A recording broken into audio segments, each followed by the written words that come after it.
गुणनखंड विधि से वर्गमूल ज्ञात कीजिए। इस वीडियो में हम लोग 225 और 625 का वर्गमूल गुणनखंड विधि से ज्ञात करेंगे।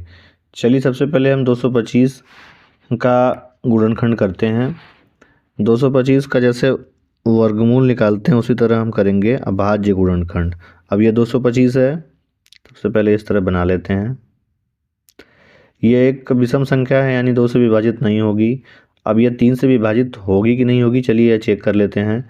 इसके लिए क्या करेंगे हम ये 2 और 5 को आपस में जोड़ेंगे। अगर से इसके अंकों का योग 3 से कट जाएगा तो यह संख्या 225 3 से विभाजित होगी।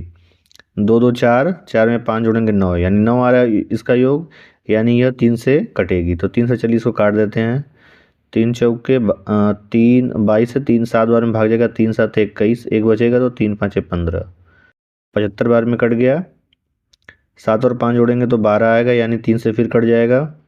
3 से चलिए काटते हैं, कितनी बार में कटेगा, 3 दूना के 6 और 3 5 15, 25 3 75 होता है, यह कट गया। अब 25 3 से विभाजित नहीं है, 4 से तो विभाजित करना ही नहीं, 5 से कट रहा है, 5 से काट देते हैं। चलिए 5 5 25, ये 5 हो गया।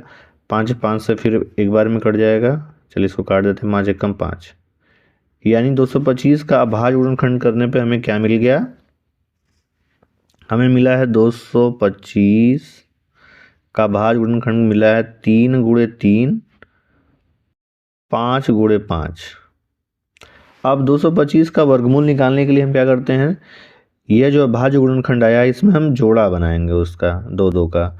3 का एक जोड़ा बन गया, 5 का एक जोड़ा बन गया, यानी जब करड़ी में 225 जाएगा तो क्या होगा, इसके लिए इस जोड़े में से एक एक संख्या बाहर आ जाएगी। 3 यहाँ, एक 3 बाहर आ जाएगा, गुणा लगा का चिन्ह, 1 5 बाहर आ जाएगा, यानी 3 × 5, 3 × 5 के गुणा करेंगे कितना आ जाएगा, 15, यानी 15 225 का वर्गमूल होगा।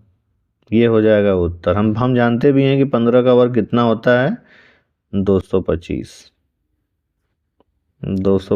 होता है। अब इसी तरह चलिए 625 का हम क्या करते हैं, भाज्य गुणनखंड करते हैं। हम लिख लेते हैं भैया 625, यहाँ पर लिख लेते हैं 625। अब इसका करते हैं अभाज्य गुणनखंड। ये एक विषम संख्या है, 2 से कटेगी नहीं। 3 से चेक कर लेते हैं कटती है कि नहीं कटती है। 6 2 8, 8 में 5 जोड़ेंगे 13, यानी 3 से नहीं कट रही है। लास्ट में 5 है, यानी 5 से कटेगी ये संख्या यह। चलिए 5 से काटते हैं। अब 5 एकम 5, ये हो गया 12, 5 दूना के 10, 2 बचा, 5 5 25, 125 हो गया।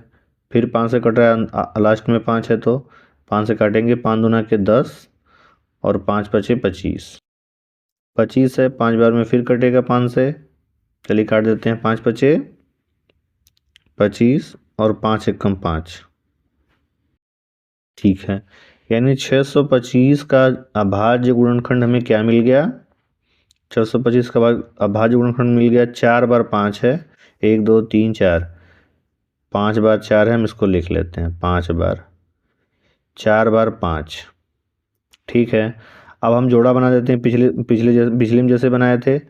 ये जोड़ा बन गया, ये जोड़ा बन गया, यानी जब करड़ी में 625 जाएगा, 625, तो जोड़े में से एक एक 5 बाहर आ जाएगा। एक 5 यहाँ से बाहर आ जाएगा और एक 5 यहाँ से बाहर आ जाएगा। 5 × 5, 5 × 5 बराबर 25। अब हम जानते भी हैं कि 25 का वर्ग कितना होता है भैया, 25 का वर्ग 25 होता है, यानी 25 × 25 जब हम करते हैं तो कितना आता है, 625 आता है, यानी 625 का वर्गमूल होगा 25।